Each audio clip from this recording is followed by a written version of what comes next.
I'm so tired. Today we're gonna be reading about radio dramas. I really like radio dramas. I typically call them audio dramas because it sounds cooler, but I think radio dramas are a more or they're a more dated term. I just feel like audio dramas are more of a centralized term rather than radio dramas. With that being said, what we're going to do is we're going to read this overview and then we're going to go through the history, and that's it. I'm not going through radio dramas around the world. I don't care that much. What the fuck? Wiki loves Ramadan, bro? Are they catering to the fucking Islamists? When did Wikipedia start catering to Islam? What a wacky world in 2026. Anyways, let's start. Should also make the text large for you blind motherfuckers. I'll make the text large for you blind motherfuckers. Um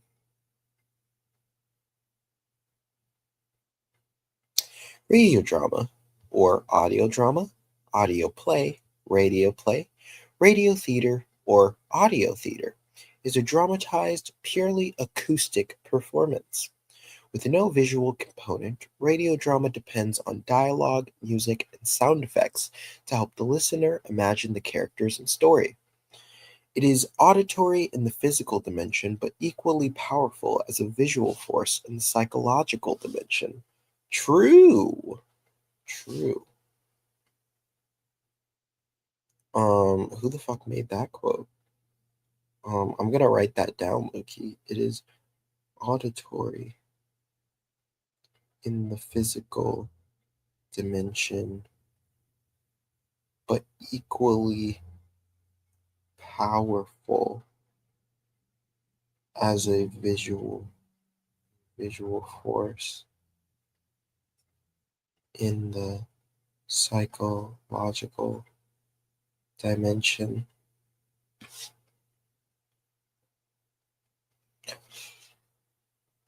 Radio drama includes plays specifically written for radio, docudrama, dramatized works of fiction. The fuck is docudrama? Oh, I see. Um, Dramatized works of fiction, as well as plays originally written for the theater, including musical theater and opera. Opera.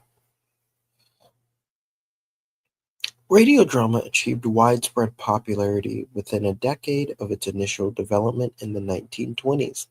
In the 1940s, it was a leading international popular entertainment format. With the advent of television in the 1950s, radio drama began losing its audience. However, it remains popular in much of the world. Recordings of old OTR, old-time radio, survive today in the audio archives of collectors, libraries, and museums, as well as several online sites such as the Internet Archive. Um, Shout out archives and um, shout out people who preserve old aspects of art and culture. By the 21st century, radio drama had a minimal presence on terrestrial radio in the United States, with much American radio drama being restricted to rebroadcast of programs from previous decades. However, other nations still have thriving traditions of radio drama. In the United Kingdom, for example, the BBC produces and broadcasts hundreds of new radio plays each year on Radio 3, Radio 4, and Radio 4 Extra. Like the US, Australia's network, the ABC, has abandoned broadcasting drama, but in New Zealand, RNZ continues to promote and broadcast a variety of drama over its airways. Radio New Zealand. Wow. Chill. Thanks to thanks to advances in digital recording and internet distribution, radio drama experienced a revival around 2010. Podcasting offered the means of inexpensively creating new radio dramas, in addition to the distribution of vintage programs. The term audio drama or audio theater are sometimes used synonymously with radio drama. However, audio drama or audio theater may not necessarily be intended specifically for broadcast on radio. Audio drama can also be found on CDs, cassette tapes, podcasts, webcasts, and other digital downloads, as well as broadcast radio. See, that's why it's more of a centralized, more encompassing term of the form of art rather than the medium of the art, you know? All right, let's get into this history. It's a lot. I kind of skimmed through the history section and it might be a lot, but I think it should still be able to get we should still be able to navigate it together. History. The Roman playwright Seneca shout out the Roman playwright Seneca. Isn't he the Seneca the younger? The young nigga? The YN? Seneca the YN. The Roman playwright Seneca has claimed as a forerunner of radio drama because his plays were performed by readers as sound plays. Not by actors as stage plays. His plays were performed by readers as sound plays, not by actors as stage plays. In this respect, Seneca had no significant successors until 20th century technology made possible the widespread dissemination of sound plays. So wait, shout out Seneca, bro. He's technically the first one to do this audio drama shit, low key. But it had to be like on a stage because obviously he didn't have like they didn't even have like fucking telegrams at the time, you know. 1880 to 1930, the early years. Radio drama traces its roots back to the 1880s. In 1881, French engineer Clement Ader had filed a patent for improvements of telephone equipment in theaters. The theatrophone is a telephonic distributed signal system available in portions of Europe that allowed the subscribers to listen to opera and theater performances over the telephone lines. Whoa, that's pretty cool. English language radio dramas seem to have started in the United States. USA. A World Line on Education, a brief sketch specifically written for radio, aired on Pittsburgh's KDKA in 1921, according to historian Bill Jaker. KDK is a Class A clear channel AM radio station licensed to Pittsburgh, Pennsylvania, owned and operated by Odyssey Inc. Its radio studios are located in the. Okay, cool. Newspaper accounts of the era report on a number of other drama experiments by America's commercial radio stations. KYW, KYW, also in Pennsylvania. Why the fuck? Where the fuck did Pennsylvania get all these radio stations? Okay. Broadcast a session of complete operas from Chicago, starting in November 1921. A season of complete operas. In February 1922, entire Broadway musical comedies with the original cast aired from WJZ's. Okay, this one is for New York. Newark Studios. Actors Grace George and Herbert Hayes performed an entire play from a San Francisco station in the summer of 1922. Shout out them. Holy shit.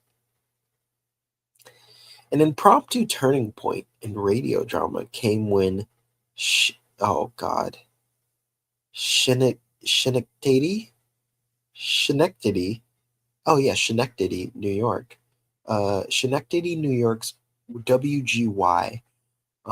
After a successful tryout on the 3rd of August 1922, began weekly studio broadcast of full-length stage plays in September 1922. Using music, sound effects, and a regular trope of actors, the WGY players. Wait, what the fuck? Okay, because there's so many commas. Oh my god, it's like a fucking philosopher's. It's like a fucking philosopher sentence. After a successful tryout on the 3rd of August in 1922, began weekly studio broadcast of full-length stage plays in September 1922. There's like 2 dates. Jesus Christ. Using music, sound effects, and a regular troupe of actors, the WGY players. Yeah, see, this is why, like, the. Or, like, maybe it does kind of work. As I said, turning point came with the WGY players. Yeah. Okay. Aware of the series, the director of Cincinnati's WLW began regularly broadcasting one-acts, one-shots, I'm guessing, as well as experts from longer works in November. The success of these projects led to imitators at other stations. By early 1923, original dramatic pieces written specifically for radio were airing on stations in Cincinnati. When Love Wakens by WLW's Fred Smith.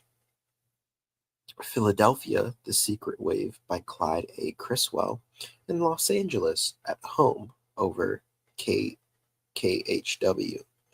Why did I just say KHW when that is clearly KHJ? What the fuck is wrong with my brain? The same year, WLW in May and WGY in September sponsored scripting contests, inviting listeners to create original plays to be performed by those stations' dramatic troupes. Listings in the New York Times and other sources from May 1923 reveal at least 20 dramatic offerings were scheduled, including one-acts, excerpts from longer dramas, complete 3- and 4-act plays, operettas, and a Moliere adaptation. Jean Baptiste PlayStation Moliere was a French playwright. Okay. Either as in-studio productions or by remote broadcasts from local theaters and opera houses. That's pretty cool. Opera houses like had access to like radios and shit. I mean, I guess that makes sense. An early British drama bro- podcast broadcast. Oh my god! I just realized a broadcast it's because it's casting out to a broader audience, whereas a podcast is you tuning into a specific pod. It's casting in a particular like. That's pretty cool. An early British drama broadcast was of Shakespeare's A Midnight Summer Dream, on 2LO, um, on the 25th of July in 1923.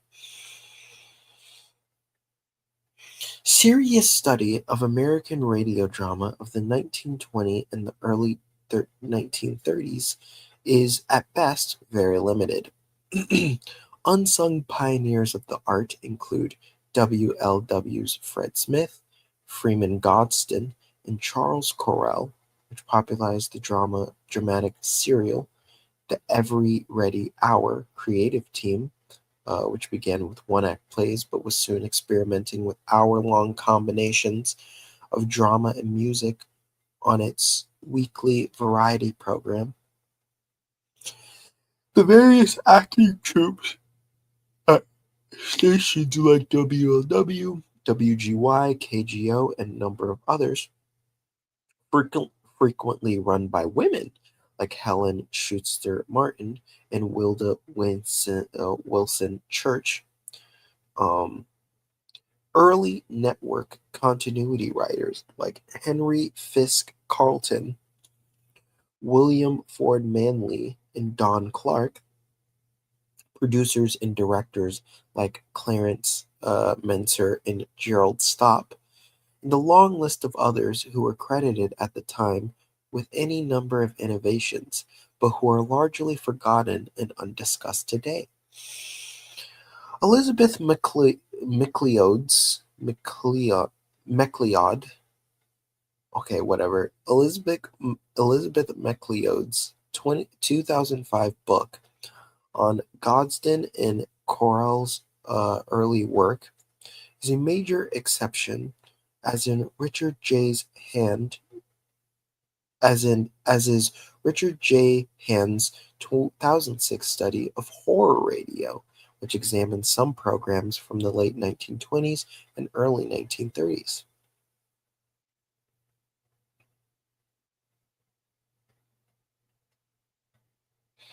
Another notable early radio drama, one of the first specifically written for the medium in the UK, was a comedy of danger by Richard Hughes, broadcast by the BBC on the 15th of January in 1924.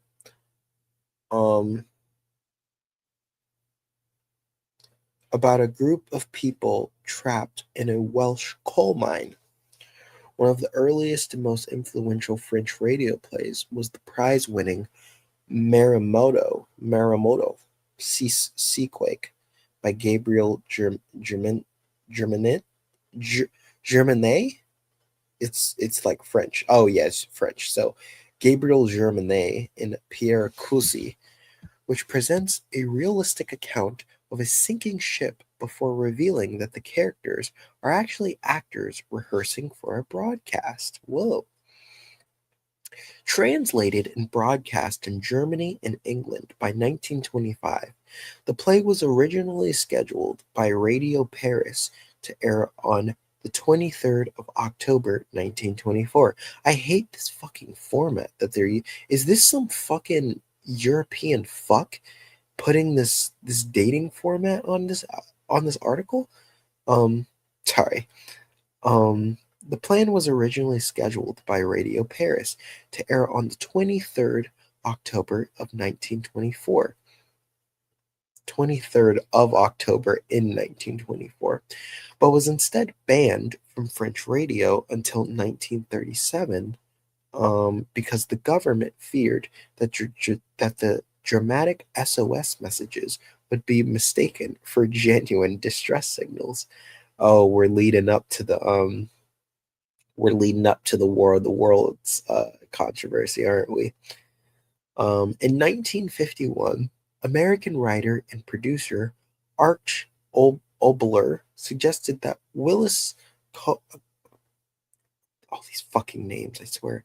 Willis Cooper's Lights Out from 1934 to 47 was the first true radio drama to make use of the unique qualities of radio. Radio drama, as distinguished from theater plays boiled down to kilocycle size, began at midnight in the middle 30s, one of on one of the upper floors of Chicago's Merchandise Mart. The Pappy was a rotund writer. The Pappy was a rotund writer by the name of Willis Cooper.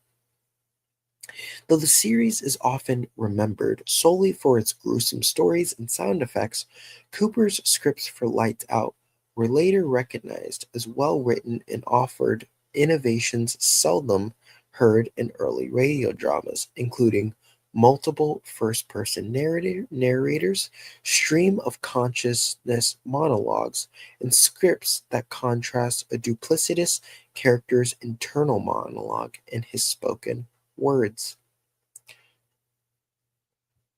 The question of who was the first to write stream of conscious drama for radio is a difficult one to answer.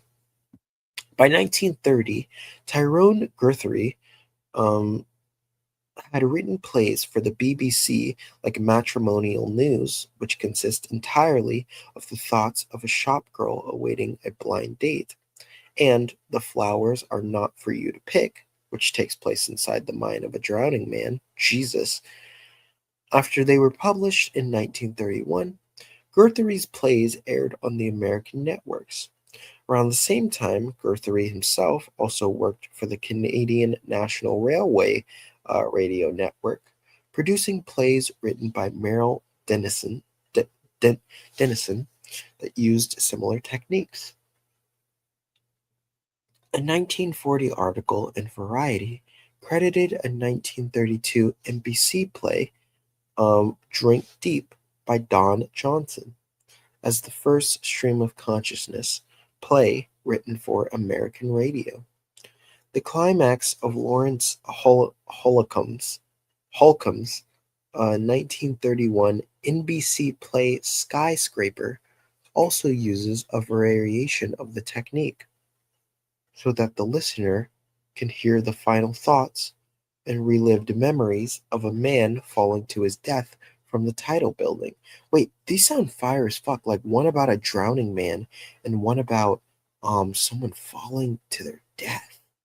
Dude, I would love to hear like inner monologue sort of like radio drama style shit like that. That would be so cool. There were probably earlier examples of stream of consciousness drama on the radio. For example, December 1924, December 1924, actor Paul Robeson, then appearing in a revival of Eugene O'Neill's The Emperor Jones, performed a scene from the play over New York's WGBS to critical acclaim. Some of the many storytellers and monologists on early 1920s American radio might be able to claim even earlier dates. 1930s and 1960s. Perhaps America's most famous radio drama broadcast is Orson Welles' The War of Worlds, 1938 version of H.G. Wells' novel, which inspired stories of a mass panic that, though greatly exaggerated, signaled the power of the form. By the late 1930s, radio drama was widely popular in the United States. There were dozens of programs in many different genres, from mysteries and thrillers to soap operas and comedies. Among American playwrights, screenwriters, and novelists who got their start in the radio drama are Rod Serling and Irwin Shaw. You know what's so fucked? I thought they would go more into the world's drama um that happened. This shit was crazy, dude. Like genuinely, they had people they had people going crazy in the streets because like they genuinely made people think an alien invasion was happening. And I've listened to this recording. I could see how like it's very well done. Honestly, obviously, in my modern understanding, when listening to it, I was like, oh yeah, obviously this shit's fake as fuck. But like the way it plays itself 100% like seriously, and it's so good. I recommend anybody to like actually listen to it. It's on like YouTube. You can just listen to it. In Britain, however, during the 1930s BBC programming, in Britain, however, during the 1930s BBC programming tended to be more highbrow, including the works of Shakespeare, classical Greek drama, as well as the works of major modern playwrights such as Chekhov, Ibsen, Stridenberg, and so forth. Novels and short stories were also frequently dramatized. In addition, the plays of contemporary writers and original plays were produced with, for example, a broadcast of T.S. Eliot's famous verse play Murder in the Cathedral in 1936. By 1930, the BBC was producing twice as many plays as London's West End, and were producing over 400 plays a year by the mid 1940s. Whoa. Producers of radio drama soon became aware that adapting stage plays for radio did not always work, and that there was a need for plays specifically written for radio, which recognized. I'm sorry. Oh, I'm sorry I'm yawning so much. Give me a break. It's still like 8:30 in the morning. Um, and there was a need for plays specifically written for radio, which recognized its potential as a distinct and different medium from the theater. George Bernard Shaw's were seen plays, for example, were seen as readily adaptable. However, in a lead article in the BBC literary journal, The Listener, some fucking Euro cuck did write this because of these goddamn dates. However, in the lead article in the BBC literary journal, The Listener, of the 14th of August in 1929, which discussed the broadcasting of 12 great plays, it was suggested that while the future lay mainly with plays written specifically for the microphone. In 1939 to 40, the BBC founded its own drama repertory company, which made a stock of actors readily available. After the war, oh yeah, I forgot the war was going on at this point. The number was around 50. They performed uh, in the great number of plays broadcast in the heyday of BBC radio drama of the 40s and 60s. Initially, the BBC resisted American style soap opera, but eventually highly popular serials like Dick Barton's Special Agent, Mrs. Dale's Diary, and The Archers, what's still going on today, were produced.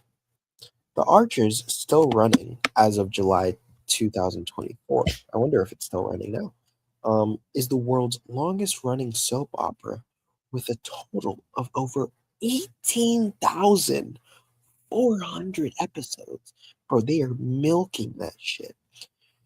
There had been some earlier serialized drama, including the 6 episode The Shadow of the Swastika, um, Dorothy L. Sayers, um, The Man Born to Be King.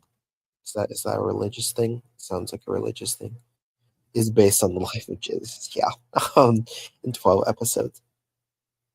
The the based on the life of Jesus in 12 episodes, and Frontline Family, which was broadcast to America as part of the effort to encourage the U.S. to enter the war. Wow. The show's storylines depicted the trials and tribulations of a British family, the Robinsons, living through the war. This featured plots about rationing, family members missing in action, and the Blitz. After the war in 1946, it was moved to the BBC Light program. The BBC continued producing various kinds of drama, including docudrama, throughout World War II. Amongst the writers they employed were the novelist James Hanley and the poet Louis MacNeice, who in 1941 became an employee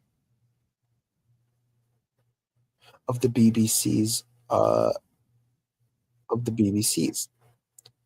Macnise's work for the BBC initially involved writing and producing radio programs intended to build support for the US and later Russia through cultural programs emphasizing links between the countries rather than the outright propaganda.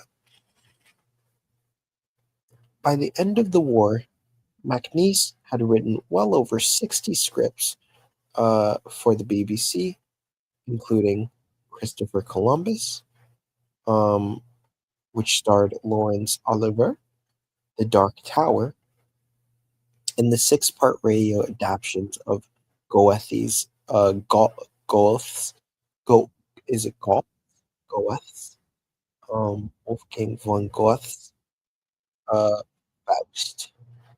Faust. Following World War II, the BBC reorganized its radio provision, introducing two new channels to supplement the BBC Home Service. Itself the result of the fusion in September 1939 of the pre-war national and regional programs. These were the BBC Light program, dating from the 29th of July in 1945, and a direct successor to the wartime General Forces program, and the BBC Third program, launched on the 29th of September 1946. The BBC Light program, while principally devoted to the light entertainment and music, carried a fair share of drama, both single plays, generally, as the name of the station indicated, of a lighter nature, and serials.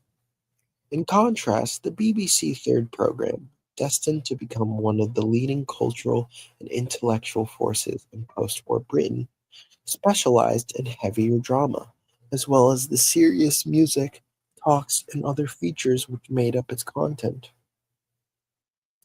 Long-form productions of both classical and modern/experimental dramatic works sometimes occupied the major part of its output on any given evening. The home service, meanwhile, continued to broadcast more middle-brow drama, one-off plays and serializations daily.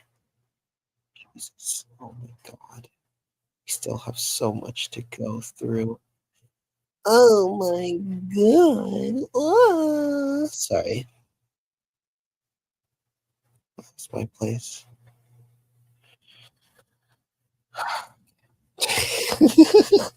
I'm tired. I haven't even eaten breakfast yet.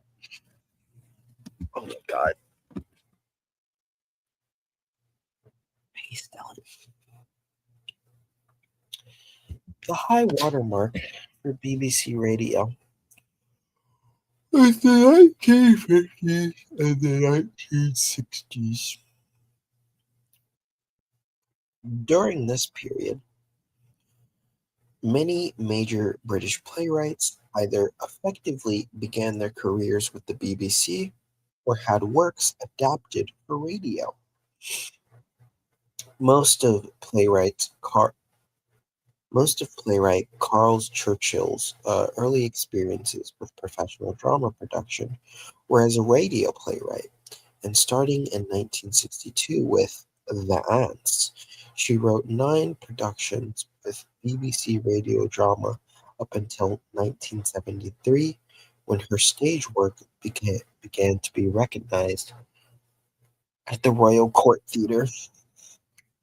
Joe Orton's dramatic debut in 1963 was the radio play The Ruffian on the Stair, which was broadcast on the 31st of August 1964.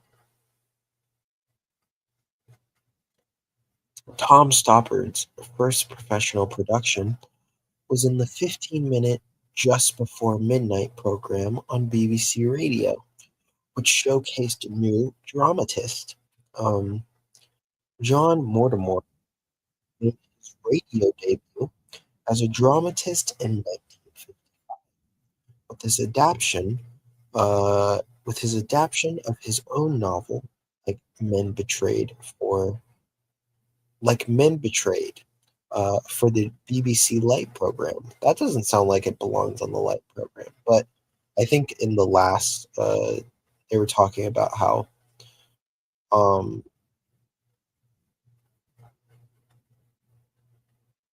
how they kind of combined a little bit. However, he made his debut. He made his debut. He made his debut as an original playwright, The Dock Brief, starring Mike Porter as a hapless barrister. First broadcast in 1957 on BBC Third Programme, later televised with the same cast and subsequently presented in a double bill with What Shall We Tell Caroline at the Lyric Hammersmith in April 1958, before transferring to the Garrick Theatre. Oh, Mortimer. Mortimer is most famous for Rumpole, a British television series which starred Leo McKern as Horace Rumpole, an aging London barrister who defends any and all clients. It had been spun off into a series of short stories, novels, and radio programs. Giles Cooper. My name is Giles. I never even knew what a tracker was. I simply never wanted to be one. Giles Cooper was a pioneer in writing for radio. Hold on, I'm gonna go mute real quick.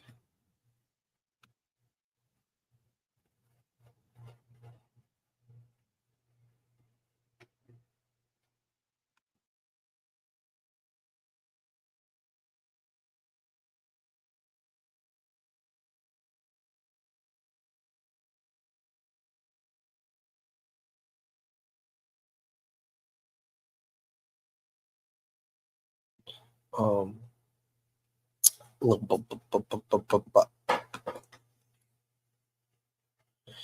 Giles Cooper was a pioneer in writing for radio, becoming prolific in both radio and television drama. His early successes included radio dramatizations of Charles Dickens' Oliver Twist, William Golding's Lord of the Flies, and John Wyndham's classic science fiction novel, The Day of the Triffids. I'm gonna be over soon. Don't worry. I'm gonna. You're good. Yeah. He was also successful in the theater. The first of his radio plays to make his reputation was Martha Beacon, about a small detachment of men and women still guarding a top secret missile deflector somewhere in Wales, years after the war was ended. Bill Naughton's radio play, Alfie Elkins in His Little Life, 1962, was first broadcast on the BBC Third Programme of the 7th of January in 1962. In it, Alfie, with sublime amorality, swaggers and philosophizes his way through life. What the fuck? Um, the action spans about 2 decades, from the beginning of World War II to the late 1950s.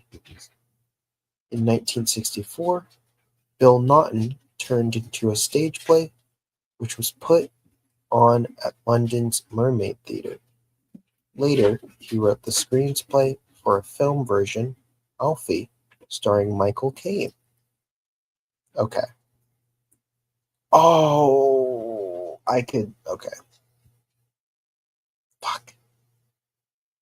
Okay. No, you know what? Fuck you, losers. I'm ending it off here. You guys can read this last bit by yourselves. And then forget the decline in the United States. We don't need to hear about that. Thank you for being here with me, reading with me, loving with me. Um, and yeah. I hope you guys enjoyed our journey of information. You have a great day.